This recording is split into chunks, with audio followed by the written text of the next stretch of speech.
começar nosso estudo, que hoje é do livro Entre a Terra e o Céu, de André Luiz, psicografado pelo Chico Xavier. Nós estamos no capítulo 34, intitulado Em Tarefa de Socorro. Bom, nos últimos capítulos nós vimos que após a reencarnação de Júlio, dessa vez como filho biológico de Zulmira, ele veio a desencarnar, né, vítima de uma enfermidade de natureza grave, e isso causou uma grave consequência para Zulmira, que se encontrava novamente em estado acamada, né? Vamos ver então o que André Luiz nos narra agora após esses episódios. Ele diz: na noite do dia seguinte, fomos inesperadamente visitados por Odila, que nos pedia socorro. A preocupada amiga, agora ciente do drama escuro que se desenrolara no passado próximo, para melhor entender as inquietudes do presente, compreendia as necessidades de Amaro e Júlio, aos quais amava por esposo e filho do coração, e rogava assistência para Zulmira, novamente acamada. Atendendo a apelos de Evelina, tornara ao ambiente doméstico para soerguer o bom ânimo daquela que a sucedera na direção do lar e voltara aflita. Nós já vimos que, nos capítulos anteriores, que Odila, inicialmente de perseguidora de Zulmira, que não aceitava a sua união com o seu marido na última existência, após a sua desencarnação, ela de obsessora, de espírito perturbador, que estava minando a resistência física de Zulmira, contribuindo para o seu estado enfermo, grave, ela se tornou uma benfeitora. Ela compreendeu a importância de Zulmira para o seu marido, que aqui deixara na terra, também para a sua filha, que aqui ficara em companhia do casal, e passou então a zelar por Zulmira, compreendendo que o bem de Zulmira refletia diretamente na felicidade do marido que ela deixara e na sua filha, Evelina. André Luiz continua narrando: arrojara-se Zulmira a profundo abatimento, recusava remédio e alimentação, enfraquecia assustadoramente. Sabia agora que a permanência dela no mundo e na carne se revestia de excepcional importância para seu grupo familiar, e atenta a isso, continuava intercedendo. Quer dizer, aquilo que nós dissemos, né? Odila agora sabia da importância de Zulmira para o grupo familiar que ela deixara aqui na Terra. Então passou a zelar por Zulmira, procurando ajudá-la a sair daquela situação. Nós lembramos que ela esteve com Zulmira durante todo aquele processo de gestação em que o seu ex-filho, né, o espírito Júlio, veio novamente para a reencarnação, agora como filho de Zulmira, procurando segurar o sofrimento de Zulmira, que indiretamente causava o sofrimento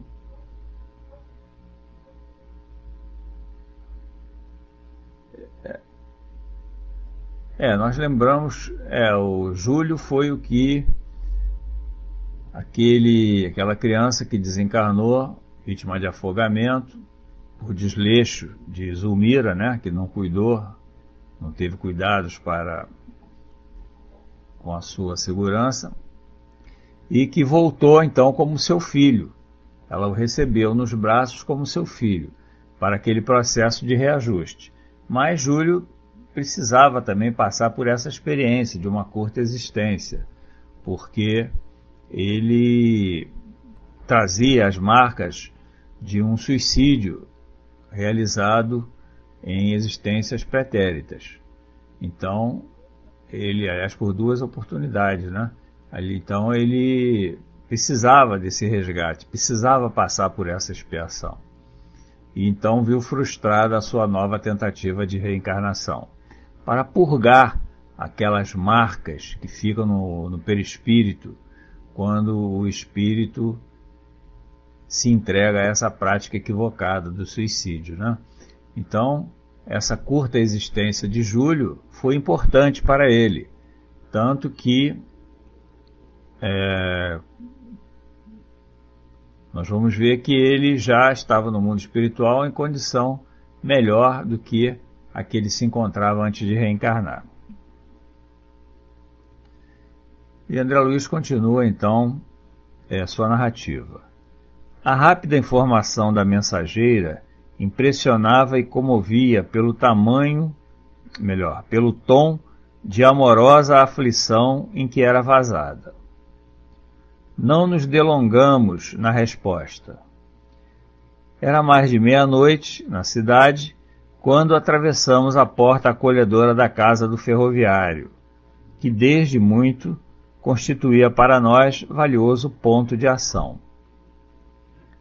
A dona da casa, de pensamento fixo nas derradeiras cenas da morte do pequenino, jazia no leito em prostração deplorável. Quer dizer, foi como... Oi, Francis, tudo bem? Foi como André Luiz e os benfeitores encontraram, então, Zulmira, naquele momento, né? Estava prostrada em situação de dificuldade, de grande dificuldade do ponto de vista físico. E também até espiritual, né? Como nós vamos ver. Emagrecera de modo alarmante. Fundas olheiras roxas contrastavam com a acentuada palidez do rosto desfigurado. Recaíra na introversão em que a conhecêramos. Rememorava o afogamento do pequeno, enteado, e longe de saber que o retivera nos braços como filho abençoado de sua ternura, sentia-se na condição de ré infortunada, no banco da justiça. Quer dizer, Zulmira, como nós já vimos, ela foi a causadora indireta da desencarnação de Júlio pelo afogamento. Quando nós lembramos aquele episódio em que eles estavam na praia e ela descuidou, não zelou pela segurança do pequeno, né, do menor. E ele então, afastando-se, ingressou na água e acabou sendo afogado pelo mar, né? Então ela se sentia, ela ainda trazia o remorso dessa atitude. A sua consciência a estava condenando por ela ter dolosamente se descuidado da segurança do menor. E ela não sabia que esse espírito foi levado à desencarnação pela sua atitude, era o mesmo espírito que ela recebera nos braços agora como filho. Ela não sabia, não tinha essa informação, né, naturalmente, e sentia-se então ainda remoída pelo remorso de ter causado a desencarnação de seu enteado. De certo, pensava agoniada, sofria a punição divina, é o que ela imaginava. Ela imaginava que a desencarnação de seu filho agora natural, que recebeu também o nome de Júlio, ela imaginava que tinha sido uma punição por ela ter descuidado da segurança do enteado, do pequeno que faleceu, que desencarnou, vítima do afogamento. Então ela achava que aquilo era uma punição divina, era o que estava torturando, era a ideia que estava torturando naquele momento. Aquela morte do pequeno quando tudo fazia crer que ele cresceria para a aventura do lar, correspondendo-lhe à expectativa, era dolorosa pena imposta ao seu maternal coração. Devia ter sido pronunciada perante os juízes da sabedoria celeste. É o que ela imaginava. Ela estava pensando, sustentando a ideia de que no mundo espiritual, perante a justiça divina, aquilo não tinha passado despercebido. Como ela diz aqui,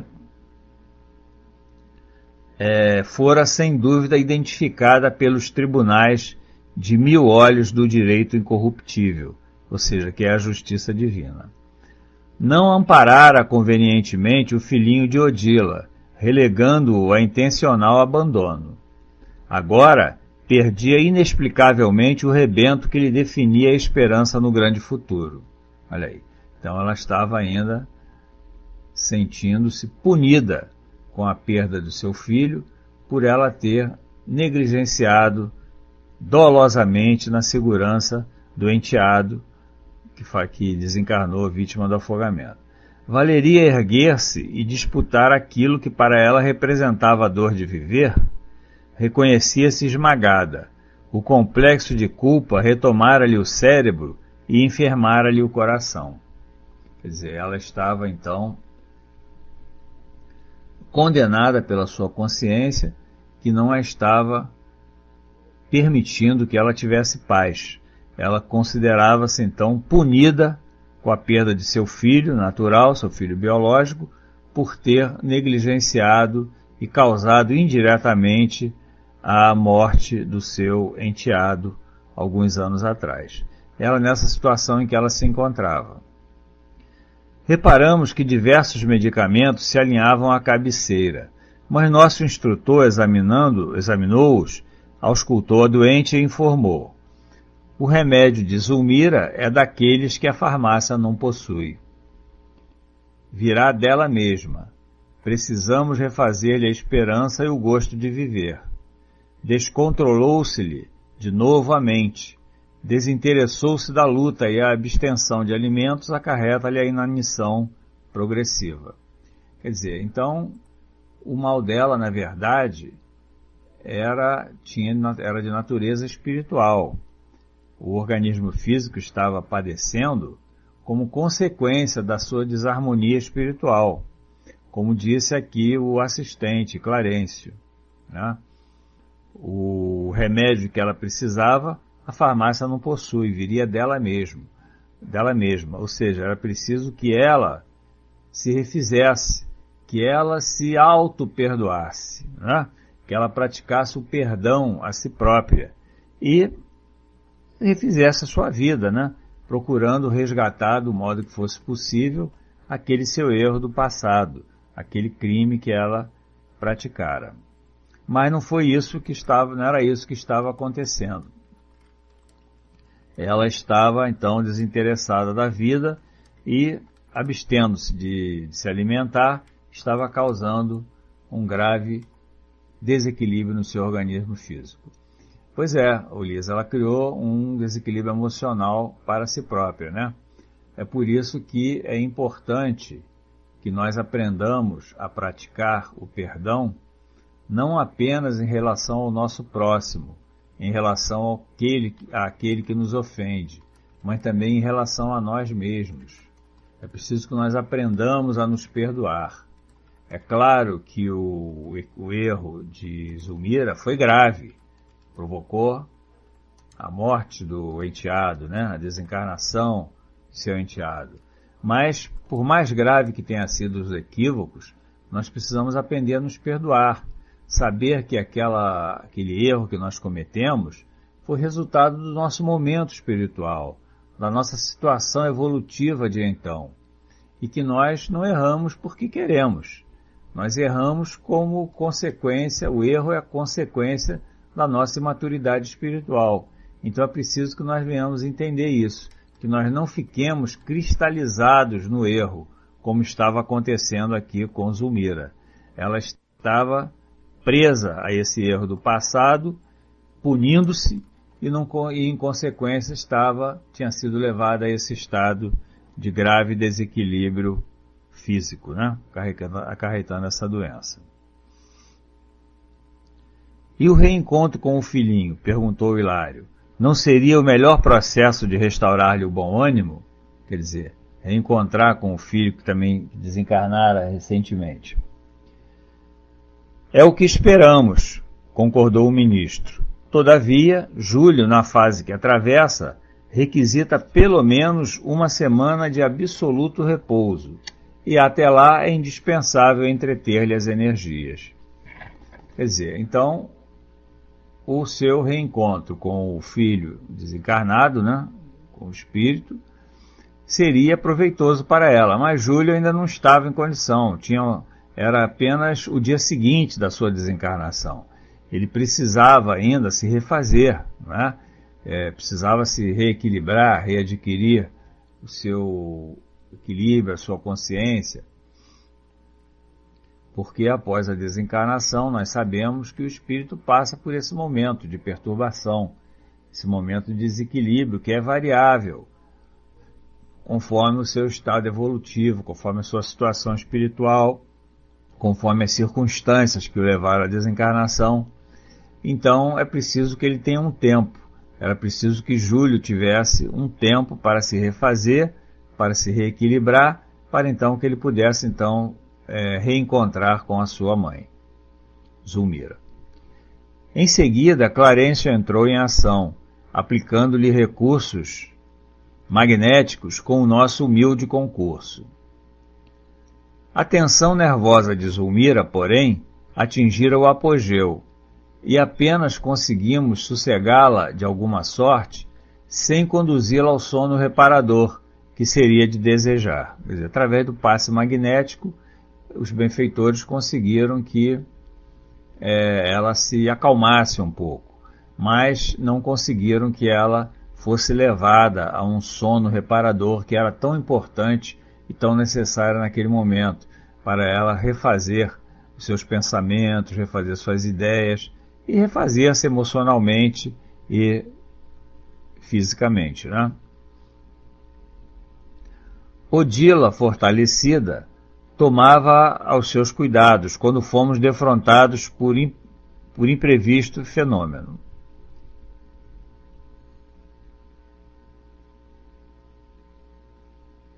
Mário Silva, desligado do corpo denso, com a rapidez de um relâmpago, penetrou o quarto, de olhos esgazeados, à maneira de louco, contemplou a doente por alguns instantes e afastou-se. Quer dizer, Mário Silva era aquele enfermeiro que tinha também um problema no passado com a família, né, com o ambiente familiar e que, mesmo sem ter na existência atual conhecimento, né, pelo esquecimento do passado, do que ocorrera em tempos pretéritos, ele, quando chegou para cuidar de Júlio, nós lembramos que ele sentiu uma rejeição aparentemente injustificada pelo menino. E, em espírito, ele desejou aquele fim, né, desejou que o menino, né, o Júlio, realmente chegasse ao óbito. E ele estava, então, agora, ainda em espírito, desdobrado pelo corpo físico, ele foi ao local e procurou a mãe do menino. Voltemos nossa indagadora atenção para o ministro, que esclareceu sem detença. É sabido que o criminoso habitualmente volta ao local do crime. O remorso é uma força que nos algema à retaguarda. Quer dizer, então Mário, em espírito, estava sendo também acicatado pelo remorso, porque desejou a morte do menor, do menino, né? Então ele foi ao local ali, levado por esse remorso. E porque nos inclinássemos à procura do visitante inesperado, o instrutor aquietou-nos, recomendando: aguardemos, Mário voltará. Com efeito, Silva, depois de alguns minutos, regressou ao aposento. Com a mesma expressão de dementado, fixou a pobre enferma e dessa vez rojou-se de joelhos, exclamando: perdão, perdão, sou um assassino, um assassino. Quer dizer, ele voltou ao local e dessa vez pediu perdão a Zulmira por se sentir responsável pela morte de seu filho, o pequeno Júlio. Levantámo-nos instintivamente com o propósito de socorrê-lo, mas tocado de longe pela nossa influência magnética, qual se for alcançado por um raio, o enfermeiro projetou-se para fora. Quer dizer, então ele novamente deixou o local. Infortunado amigo, falou o ministro contristado, sofre muito. Ajudemo-lo a soerguer-se. Num átimo, ganhamos o domicílio de Mário, encontrando-o em pesadelo aflitivo, contido no leito à custa de poderosos anestésicos. Quer dizer, então os benfeitores se dirigiram à residência desse enfermeiro, de Mário, e encontraram ali o corpo físico em estado de sono, né? Mas passando por um pesadelo, como ele diz aqui, um pesadelo aflitivo. E estava sonolento, dormindo à custa de anestésicos. Com surpresa para nós, uma freira desencarnada rezava junto dele. Interrompeu as preces a fim de saudar-nos, acolhendo-nos com simpatia. Estava certa, disse delicada e confiante, de que Nosso Senhor nos enviaria o socorro justo. Desde algumas horas ocupa aqui o serviço de vigilância. A posição do nosso amigo, indicou Mário estendido na cama, é francamente anormal e temo a intromissão de espíritos diabólicos. Quer dizer, tinha então ali uma freira, um espírito, né? Uma freira que estava ali zelando por Mário, procurando ajudá-lo.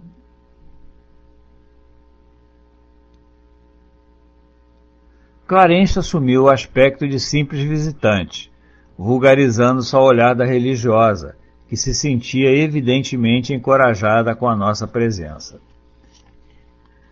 É enfermeira? Perguntou o nosso instrutor Cortês. Quer dizer, Clarence, então... Lisa, talvez não fosse o espírito protetor, mas um espírito benfeitor que estava ali para ajudá-lo, né?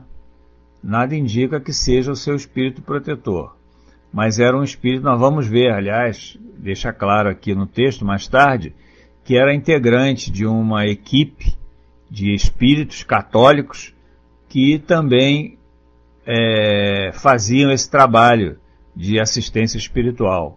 Não era, então, propriamente seu espírito protetor. Não sou propriamente do serviço de saúde, replicou a interpelada, a freira, mas colaboro no hospital onde Silva trabalha. Fitou o moço semi-adormecido e aduziu piedosa. É um cooperador devotado às crianças doentes, e a cuja assiduidade e carinho muito passamos a dever. E numa linguagem genuinamente católica romana, arrematou. Muitas almas benditas têm descido do céu para testemunhar-lhe agradecimento. Isso tem acontecido tantas vezes que, com alguns médicos e assistentes, fez-se credor das melhores atenções da nossa Irmandade.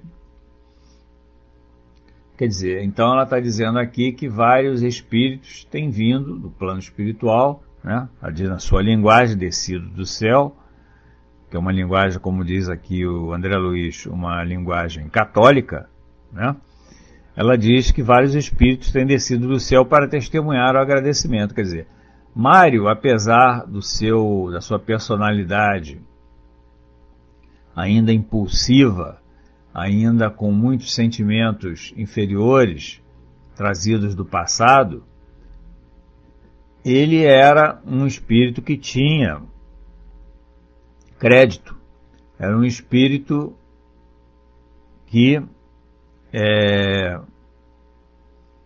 era uma pessoa, né, um espírito encarnado, né, que ajudava no hospital, que era atencioso com as crianças, era um hospital infantil que ele trabalhava, e por isso ele tinha um crédito perante a lei divina, diz aqui a enfermeira. Usando o tato que lhe era característico, melhor dizendo, a freira, né? Usando o tato que lhe era característico, nosso orientador indagou: como soube a irmã que nosso amigo se achava assim tão conturbado? Não recebemos qualquer notificação direta. Contudo, ele não compareceu hoje às tarefas habituais, e isso foi suficiente para indicar-nos que algo de grave estava acontecendo. Quer dizer, essa freira, ela pertencia a uma irmandade, uma falange de espíritos que se dedicavam ao trabalho de assistência espiritual. Eram espíritos católicos. Nossa superiora designou-me para verificar o que havia.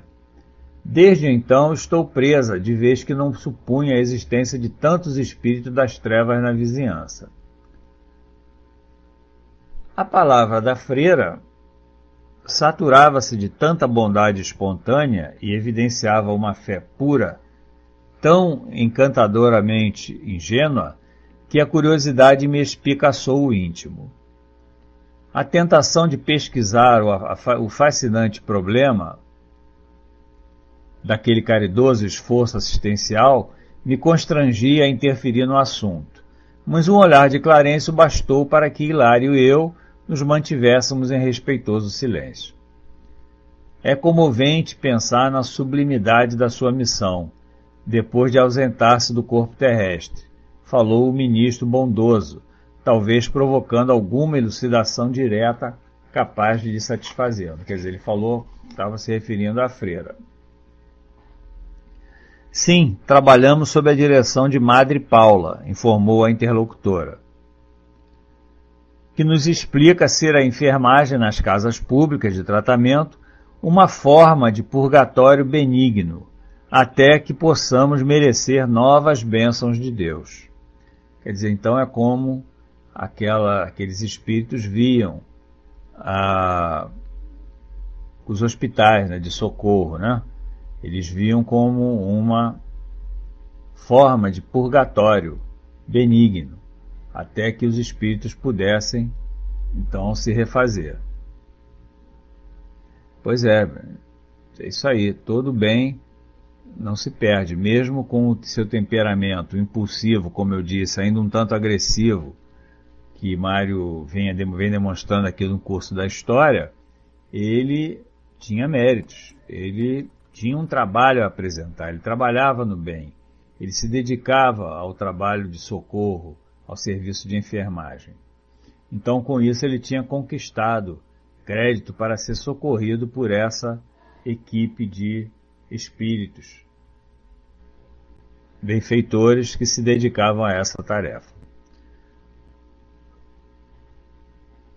Mas, irmã, vê-se de pronto que seu coração está comungando a paz do Senhor, respondeu ele. Ela baixou humildemente os olhos e ponderou: não penso assim. Sou uma pobre religiosa, em trabalho para resgatar os próprios pecados. No leito, Mário gemia inquieto. O ministro pareceu despreocupar-se da palestra de ordem pessoal e passou a afagar a fronte do enfermo, dando-nos a ideia de que só ele devia atrair-nos o interesse. A freira cercou-se respeitosamente do nosso instrutor e disse, calmo: irmão, Madre Paula costuma dizer-nos que os ouvidos de Deus vivem no coração das grandes almas. Estou certa de que escutastes minhas rogativas. Tenho-vos por emissários da corte celeste. Acredito que desse modo me compete a obrigação de confiar-vos nosso doente. Quer dizer, é aquela ideia do catolicismo, né? Então ela acreditava que o seu pedido, né, segundo a Madre Superiora que dirige a sua congregação, lhe dissera, por esses pedidos que elas fizeram a Deus, então Deus teria enviado essa equipe, né, de André Luiz, Clarencio e Hilário como emissários celestes. Essa era a visão que ela tinha do acontecimento. Quando nós sabemos que não se trata disso, né? Eles foram lá porque eles já estavam acompanhando o drama de todos esses personagens, né? De Zulmira, Amaro, Mário, Odila, já estavam acompanhando há algum tempo. Então, por isso eles foram lá. Não porque elas rogaram o amparo do alto para que enviasse emissários celestes. Clarencio agradeceu o carinho que transparecia daquelas palavras e expôs que a nossa passagem por ali era rápida, o bastante para ministrar o socorro preciso. Quer dizer, a freira queria então já se retirar, deixar por conta de André Luiz, de Clarencio e de Hilário o cuidado do doente. Mas Clarencio então explicou que a passagem deles por ali era rápida, que tinha ido ali apenas para ministrar um socorro mais urgente e que precisavam deixar o local. A interlocutora encareceu a necessidade de comunicar-se com o hospital quanto ao cooperador em agitada prostração e, prometendo voltar em breves minutos, ausentou-se à pressa. A sós conosco, o orientador, embora de atenção ligada ao enfermeiro, explicou atenciosamente. Nossa irmã pertence à organização espiritual de servidores católicos, dedicados à caridade evangélica.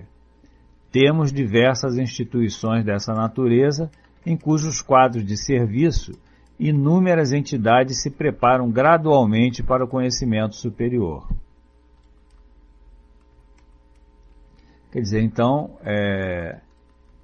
Clarencio explicando que aquela freira que ali se encontrava pertencia a uma organização de benfeitores espirituais ligados ao catolicismo. Então Hilário perguntou, sob a direção de autoridades ainda ligadas à Igreja Católica? Quer dizer, André Luiz estranhou, né, que aqueles espíritos não estivessem ligados à Igreja Católica. E Clarencio respondeu, como não? Todas as escolas religiosas dispõem de grandes valores na vida espiritual.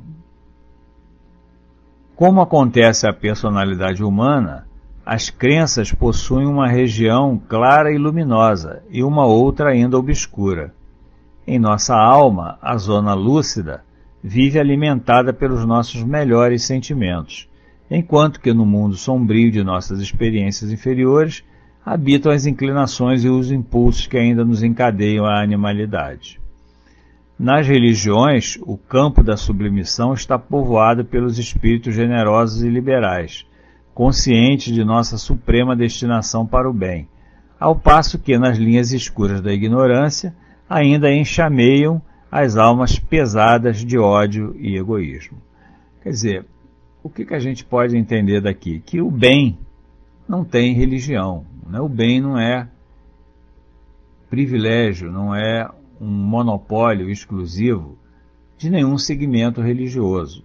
Todas as religiões têm a sua proposta no bem, ao seu modo, de acordo com seus conceitos, de acordo com suas práticas, mas todas elas objetivam a prática do bem. Não há religião constituída para incrementar o mal, para levar o homem à perdição, levar o homem à queda. Toda religião tem bons propósitos. É claro que os conceitos é que variam. Exato, Lisa. Kardec ele falou que o que salva é a caridade, ou seja, é a prática do amor, né? Não é o formalismo religioso. E foi isso que Jesus nos deixou. No seu ensinamento.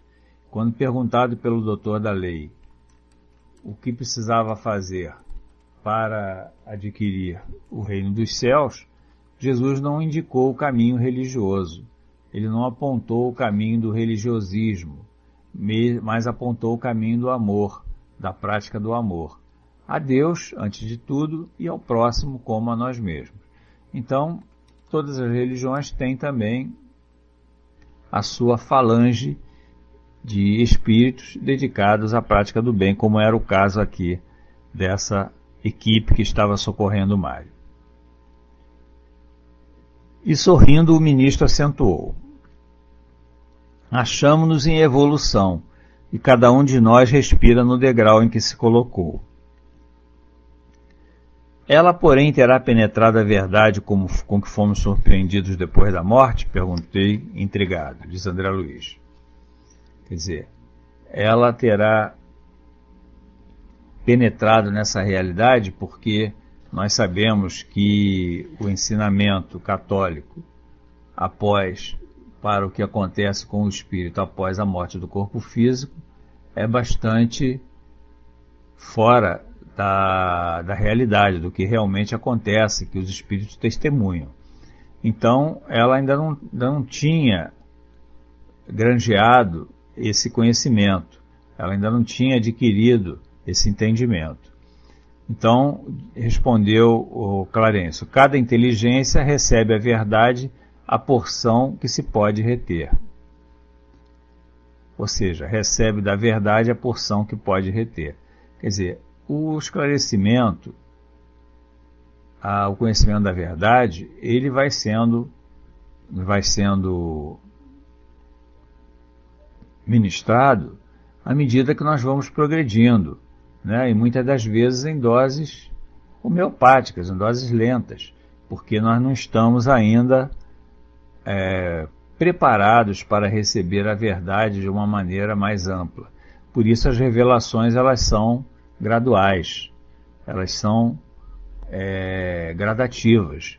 As revelações nunca vêm de uma única vez. Por isso que Clarence disse: cada um recebe da verdade a porção que pode reter. É de acordo com a nossa evolução no campo do intelecto e no campo do moral que nós vamos recebendo esse conhecimento da verdade. À medida que nós vamos crescendo, à medida que nós vamos progredindo, essa verdade, essa cortina vai se abrindo e nós vamos então conhecendo a realidade. Mas isso é algo que tem que ser ministrado gradativamente, gradualmente, na medida do progresso de cada um, porque senão não adiantaria você ministrar uma carga de conhecimento que o espírito não tivesse ainda capacitado para absorver. Esse conhecimento se perderia. Por isso as revelações são graduais, elas vêm de tempos em tempos. Continua André Luiz seu relato. Silva no leito dava inequívocos sinais de enorme angústia. Não ignorava que o meu dever de assisti-lo era trabalho inadiável. Todavia, o encanto espiritual da religiosa, singularmente arraigada aos hábitos terrestres, me excitava de tal maneira a curiosidade que não pude conter a indagação espontânea.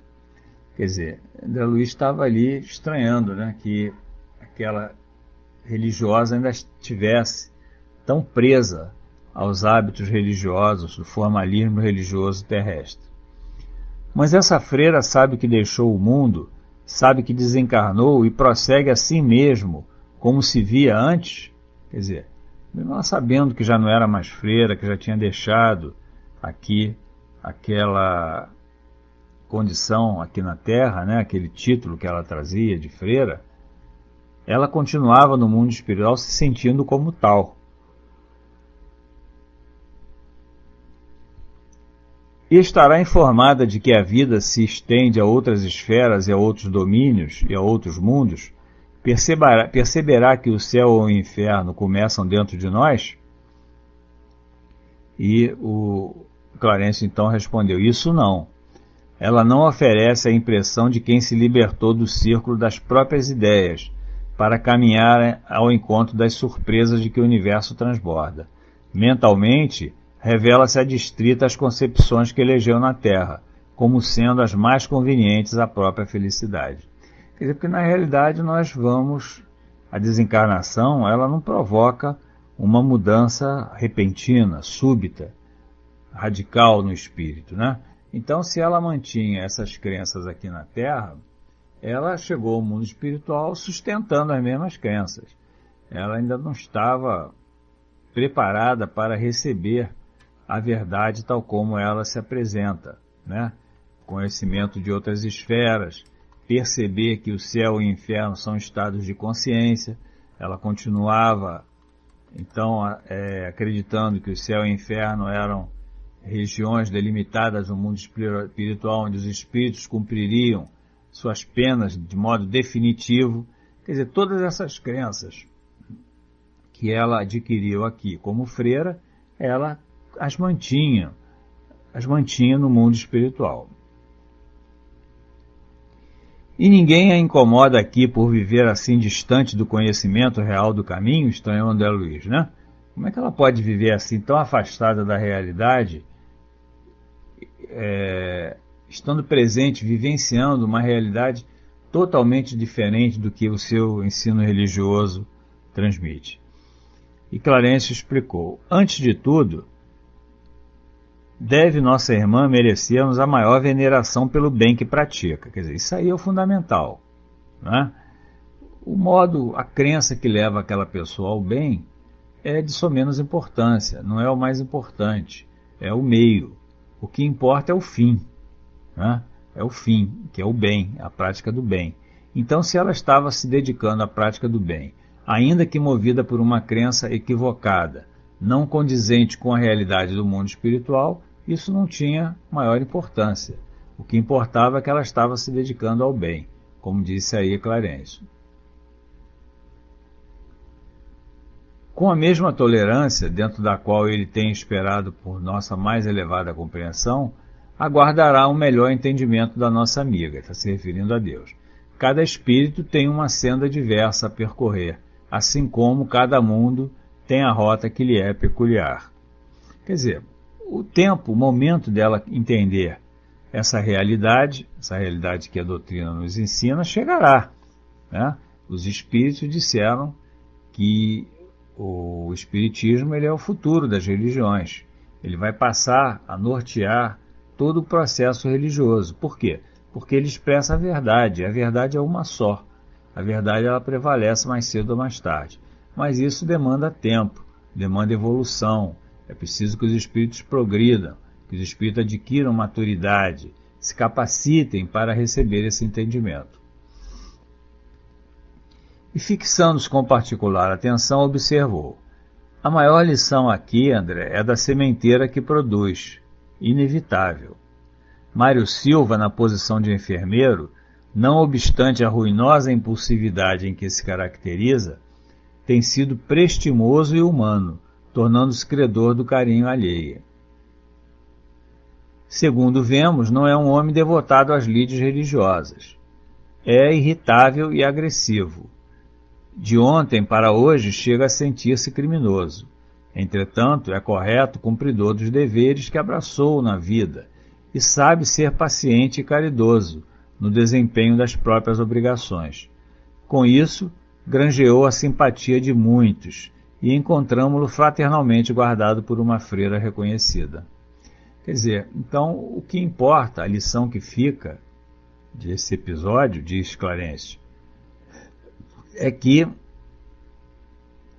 o importante é aquilo que nós estamos semeando, é a sementeira, como disse aí Clarencio. Isso é que vai realmente ditar o nosso futuro, o futuro que aquilo que nós colheremos na vida futura, tanto aqui na Terra como no mundo espiritual. E Mário Silva, apesar de ser um espírito ainda bastante imperfeito, como nós temos visto, né, como o próprio Clarencio aqui reconhece, impulsivo, ele tem um trabalho no bem, ele semeou, então ele estava ali colhendo a assistência daquela freira reconhecida, daquela equipe de benfeitores espirituais católicos, que era a religião que ele praticava, como disse aqui Clarencio. Embora ele não fosse um católico praticante, ele não era devotado às questões religiosas, mas ele se identificava com essa corrente de pensamento. O ensinamento era efetivamente comovedor. Dispunha-me a prosseguir no comentário. Contudo, Silva começou a gemer e o ministro, inclinando-se Para ele, demorou-se longo tempo a escutá-lo. Em seguida, Clarencio reergueu-se e falou. Pobre amigo, permanece impressionado com a morte de Júlio, conservando aflitivo complexo de culpa. Quer dizer, ele ainda estava sendo corroído pelo remorso. Tem o pensamento ligado ao pequenino morto, à maneira de imagem fixada na chapa fotográfica. Passou o dia acamado sob extrema perturbação. Observo que não foi à casa de Antonina, conforme previa. Sentiu-se vencido, envergonhado. Entretanto, somente nossa irmã possui para ele o remédio indispensável. Antonina é aquela outra irmã que ele visitou, esteve visita, atendendo também um chamado para realizar um socorro, um trabalho de enfermagem, e com o qual ele se identificou, que tinha sido também sua companheira no passado. Tinha sido uma companheira nas suas desditas do passado, nas suas dificuldades, nos seus erros, nos seus equívocos do passado. Então era ela com quem ele tinha uma sintonia, pelos atos passados e também pelo presente. Então ela era a única que podia, naquele momento, lhe trazer um certo equilíbrio, lhe trazer uma certa paz. Depois de pausa ligeira, indagamos se não nos seria possível socorrê-lo, de modo mais positivo, através de passes, ao que Clarencio respondeu seguro de si. O auxílio dessa natureza ampara-lhe as forças, mas não resolve o problema. Silva deve ser atingido na mente, a fim de melhorar-se. Requisita ideias renovadoras, e no momento Antonina é a única pessoa capaz de reerguê-lo com mais segurança. Quer dizer, nem mesmo o passe, que produz um efeito magnético, mais de natureza material, poderia resolver a sua situação. O problema dele era mais psíquico, era mais mental, espiritual, e quem podia tocar o seu coração, tocar a sua mente naquele momento era Antonina. E o passe, então, não traria para ele a solução do problema. Liz, é como se fosse um atendimento fraterno, uma troca de ideias, uma troca de pensamentos positivos, esclarecendo do ponto de vista espiritual a situação. Recordei instintivamente o drama que se desenrolara na Guerra do Paraguai, parecendo-me ouvir de novo a narração do velho Leonardo Pires. Assinalando-me o pensamento, o ministro ponderou. Quer dizer, na Guerra do Paraguai foi quando começou todo esse drama vivenciado por esses personagens. Tudo na vida tem a sua razão de ser. Noutra época, Silva, na personalidade de Esteves, aliou-se a Antonina, então na experiência de Lola e Bahuri, para se afogarem no prazer pecaminoso, com o esquecimento das melhores obrigações da vida.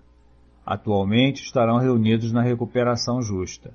Os que se associam na leviandade, à frente da lei, acabam esposando enormes compromissos para o reajustamento necessário. Ninguém confunde os princípios que regem a existência. Quer dizer, então, como nós vimos no início do livro, esse Silva, Mário Silva, ele que foi Esteves na época da Guerra do Paraguai, quando ele esteve presente lá no palco de luta, ele se aliou a Lola e Bahuri, que é a atual Antonina, e levaram uma vida de prazeres. Ela, inclusive, traiu o seu companheiro para se dedicar a essas atividades com o Mário Silva. Então, como diz aqui o benfeitor, os que se associam na leviandade acabam esposando enormes compromissos para o reajustamento necessário. Quer dizer, erraram juntos, caíram juntos, têm que se reerguer juntos, um auxiliando o outro nesse reerguimento. Decidi-me a desfechar novas interrogações, mas Clarencio, pousando afetuosamente o indicador sobre meus lábios, recomendou: cessa a curiosidade, André. Quando passamos a explanar sobre a lei, nossa conversação adquire o sabor de eternidade, e a imposição de serviço nos condiciona no minuto que se passa. O minuto que passa. Quer dizer, então, Clarencio resolveu encerrar aí a conversa, porque André Luiz estava ainda ansioso por obter novos esclarecimentos acerca das leis naturais. E, indicando o enfermeiro excitado, anunciou: na tarde de amanhã voltaremos para conduzi-lo à residência de nossa irmã. Por intermédio de Antonina, habilitar-se-á para um indispensável reerguimento. Por agora, não podemos fazer mais. Quer dizer, então, no dia seguinte, eles retornariam e influenciariam Mário Silva para que ele fosse à residência de Antonina, onde lá sim ele encontraria o remédio que estava precisando. Decorridos alguns instantes, a freira regressou à nossa presença, assistida por outra irmã, que nos cumprimentou com atenciosa reserva. Ambas haviam sido designadas para a tarefa de auxílio ao cooperador doente. A congregação encarregar-se-ia de todos os trabalhos de vigilância e enfermagem espiritual, enquanto Silva assim permanecesse. Quer dizer, então as duas freiras retomaram então o trabalho de atendimento espiritual a Mário Silva. Depois de breve diálogo, saudamo-las com respeitosa cordialidade e nos retiramos, com a promessa de voltar no dia seguinte. Quer dizer, no dia seguinte eles voltariam para, através da influência, do pensamento, fazer com que Mário Silva, então, se dirigisse à casa de Antonina, onde ali, sim, ele receberia o de que estava necessitando, o amparo fraternal, ou seja, se reencontraria com a companheira de erros passados para juntos buscarem os seus reajustes. Bom, então, assim termina o capítulo. Obrigado, Lisa. Estamos, então, concluindo o nosso estudo dessa noite, agradecendo a todos a companhia, e vamos então passar a palavra ao nosso irmão Francis, que vai fazer a nossa prece final de agradecimento. Muito obrigado a todos mais uma vez pela companhia, e obrigado, Lisa, pela ajuda, a Alba que colocou o texto, nos ajudando, que nos ajuda muito a fazer esse estudo.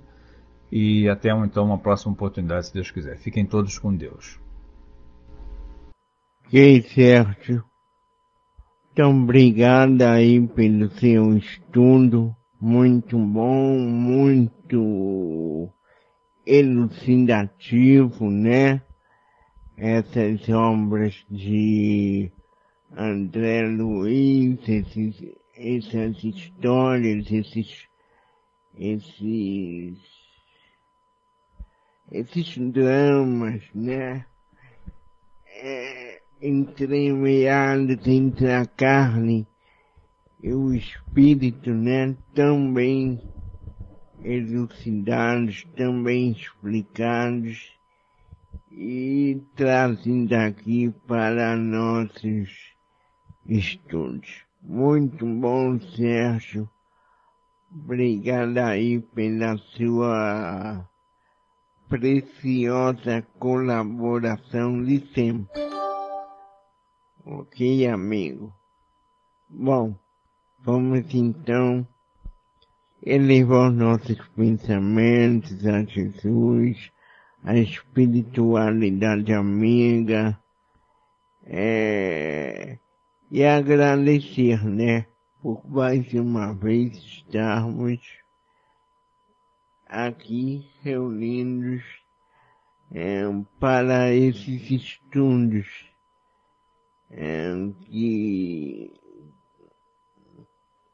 que nos faz crescer a cada dia, a conhecer a doutrina em todos os seus aspectos.